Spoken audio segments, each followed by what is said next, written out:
Hello दोस्तों, जय हिंद। मैं advocate Shah Faisal citizen judicial classes से एक बार फिर आपके सामने एक महत्वपूर्ण विषय को लेकर।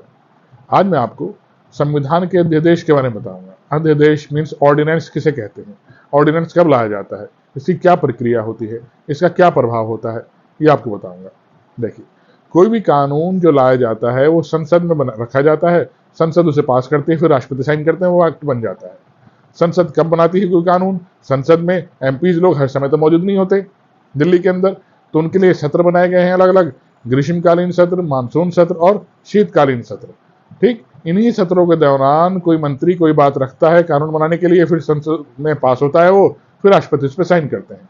संसद किसे कहते हैं? लोकसभा, राज्यसभा और राष्ट्रपति के कंबाइंड रूप को संसद कहा जाता है। ठीक दोस्तों, जैसे कोई बिल पास हुआ राज्यसभा में, उसके बाद वो लोकसभा में रखा जाएगा, फिर राष्ट्रपति उस पर साइन करेंगे पास होने के बाद, तो वो अधिनियम एक्ट बन जाएगा।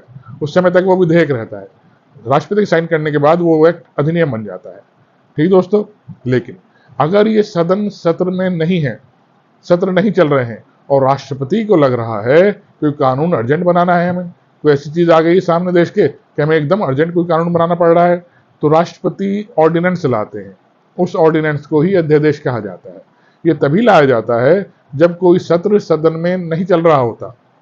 ठीक दोस्तों, यानी कि ना ग्रीष्मकालीन सत्र होता, ना शीतकालीन सत्र होता, ना मानसून सत्र होता, और अर्जेंट इन तीन सत्रों के बीच में कोई कानून बनाना पड़ रहा है तो राष्ट्रपति अध्यादेश लाते हैं। ठीक, वो अध्यादेश भी कानून का ही प्रभाव रखता है।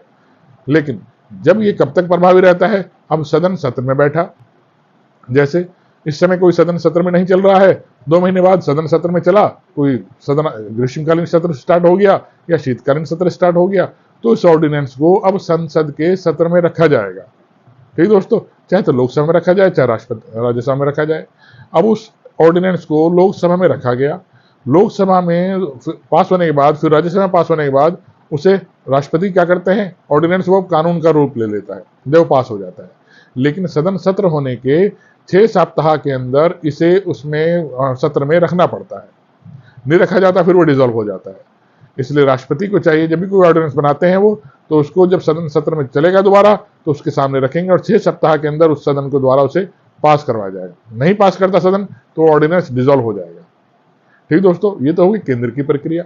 इसी तरह से ही आर्टिकल 213 संविधान का ही राज्यों के संदर्भ में राज्यपाल को शक्ति देता है। राज्यों में भी ऐसे ही सत्र होते हैं, राज्यों में विधानसभा होती है, विधानसभा में जब कोई कानून पास कराना होता है तो हमें विधानसभा में वो कानून रखते हैं, फिर राज्यपाल उस पर साइन करते हैं, वो कानून का रूप ले लेता है। लेकिन जब राज्यों में भी तीनों सत्र नहीं चल रहे होते और राज्यपाल को अर्जेंट किसी विषय पर कोई कानून बनाना होता है, तो राज्यपाल भी आर्टिकल 213 में, राष्ट्रपति किस में लाते हैं? आर्टिकल 123 में, और राज्यपाल आर्टिकल 213 में राज्यों के अंदर भी ऑर्डिनेंस ला सकते हैं। ठीक दोस्तों, इसलिए जब सदन सत्र में नहीं होते, यानी कि तीनों सत्र, ग्रीष्मकालीन सत्र, मानसून सत्र और शीतकालीन सत्र, सदन सत्र में नहीं है और राज्यपाल को लग रहा है कोई अर्जेंट मामला आ गया है, ऑर्डिनेंस लाना है, तो राज्यपाल भी ऑर्डिनेंस ला सकते हैं।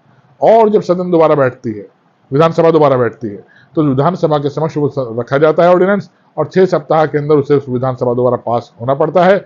अगर वो पास नहीं होता तो उसे डिसॉल्व माना जाता है। ठीक दोस्तों, आशा करता हूं आपको अध्यादेश समझ में आया होगा। अगर आया है तो मुझे वीडियो को लाइक और सब्सक्राइब कीजिए, मुझे प्रोत्साहन मिलेगा ताकि मैं आगे भी आपके लिए वीडियोस बनाता रहूं। जय हिंद दोस्तों, धन्यवाद।